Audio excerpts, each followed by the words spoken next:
As Mujtaba continues to ignore all calls for negotiation and keeps pounding Gulf targets relentlessly, is Washington finally running out of patience with Tehran? Has Trump now hinted directly at launching a massive new attack on Iran, signaling that his patience with this ongoing conflict may finally be running dry? Is a desperate Trump now ready to strike Iran with an operation even bigger than Epic Fury, hoping a single overwhelming blow could finally end this drawn-out war? Has the US State Department now issued fresh warnings of possible flight cancellations across the Middle East, as war drums continue beating louder by the day? With all signs now pointing unmistakably toward war, has the final countdown against Iran genuinely begun, or is this simply more pressure tactics from Washington? On July 23, Trump revealed that he was seriously considering launching a massive new military attack directly against Iran. Trump told Channel 12 that this planned operation could end up being significantly bigger in scale than the earlier Epic Fury campaign. The American president was careful to clarify that no final decision had yet been made regarding whether this new attack would actually proceed. Channel 12 also reported that US officials confirmed no new military orders had actually been issued at this stage despite Trump's public remarks. Trump said, and I quote, "I am considering a massive attack. Bigger than anything that has happened before. I am close to making a decision. We are fully prepared for it. They still haven't suffered enough pain." Unquote. Trump added that Israel would reportedly join this operation within 2 minutes if Washington simply requested its participation.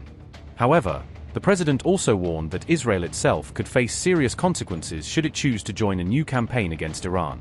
Trump further explained that while Iran wants negotiations, it remains unwilling or unready to actually reach a final agreement at this point. Notably, Channel 12 reported that Iran had already rejected the most recent mediation proposal put forward by regional mediators.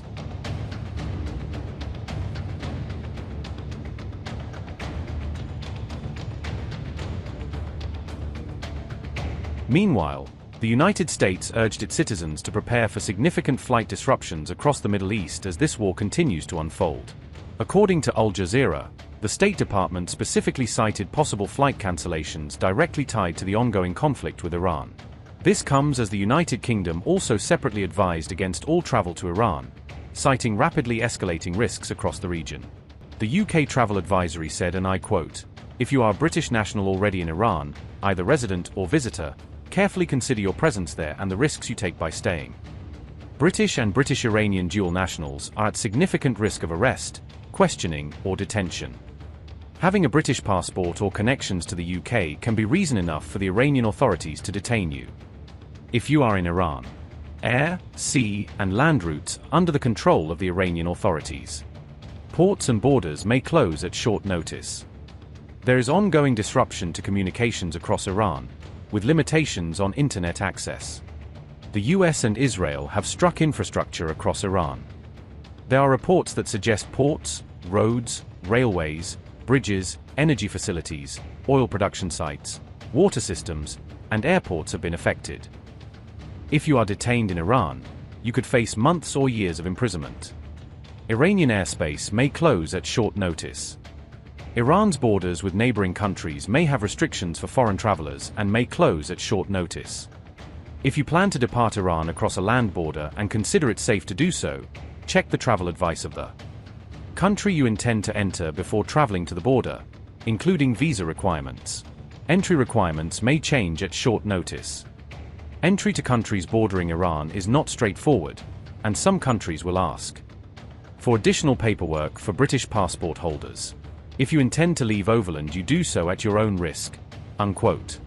The UK government has also advised against all travel to Afghanistan, Iraq, and Pakistan's Balochistan province, widening its warning map across multiple conflict-prone regions and underscoring just how seriously it views the risk of sudden escalation and instability. The British advisory further stressed that there is extremely limited government support available inside Iran, signaling to UK nationals that if they choose to remain, they cannot rely on normal levels of diplomatic or consular protection if the security situation deteriorates. Officials bluntly warned that no face-to-face consular assistance will be possible in an emergency for UK nationals in Iran, meaning that in the event of war, unrest, or a major crisis, people on the ground will be largely on their own without direct help from embassy staff.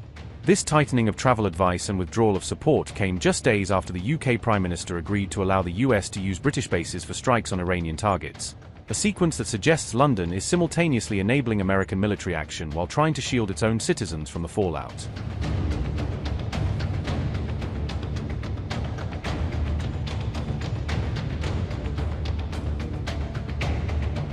New UK Prime Minister Andy Burnham has reportedly approved the continued use of British military bases by the United States, authorizing American forces to operate from UK soil for certain Iran-related missions described as defensive in nature. Burnham's decision explicitly allows US forces to use these bases for what London calls defensive strikes against Iran, signaling continuity with earlier policy rather than a sharp departure from the framework set under previous leadership. This shift was revealed after reports claimed Washington had pressured the new Prime Minister to stick with the line taken by Keir Starmer, ensuring that American access to key British facilities would not be interrupted by the change in government. According to those accounts, details of this US pressure campaign were outlined in a Bloomberg report dated July 21 and relayed by Iran International, which framed the episode as part of broader American efforts to lock in Allied support for the ongoing war. Trump and Burnham held their first phone call on July 20, shortly after Burnham entered office, using the conversation to set the tone for their relationship and to discuss how closely the UK would align itself with US strategy on Iran.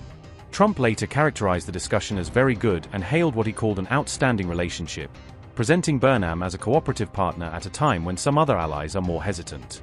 By Trump's own account, the two leaders used that call to talk about North Sea oil, trade ties, the broader military alliance, and the tense situation around the Strait of Hormuz, signaling that energy security and maritime routes are central to their agenda.